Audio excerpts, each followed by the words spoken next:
When we think of slavery, we often imagine some people being held captive by others. We imagine the weight of heavy iron chains. But not every slave is held by another person, and not every chain can be felt around one's ankles.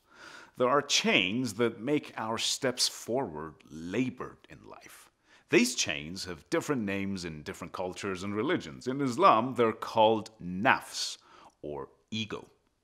It's believed that if we don't take control of our ego and worldly desires, it can take control of us instead. Many seemingly free men, for instance, are slaves of greed. They can't really enjoy what they have because they're constantly laboring to satisfy their increasing need. So Islam has instructed Muslims to follow certain practices to take control of their ego instead of being controlled by it.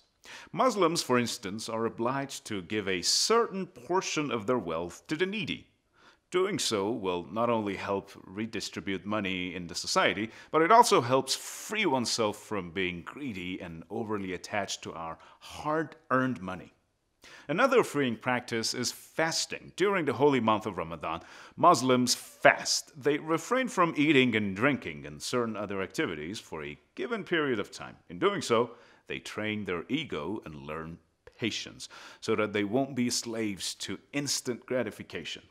It is also advised for Muslims to visit cemeteries often, both pray for the souls of those who have passed away and to remember that someday, sooner or later, they too will die. Because think about it, you can let yourself be taken over by greed and gather worldly riches all your life, but in the end, when you die, none of these belongings will matter to you. All that'll be left for you is your good deeds. Every one of us deserves to be free physically, mentally, and spiritually. But in order to achieve freedom, we first must realize what we're held captive by. So discover your chains and set yourself free.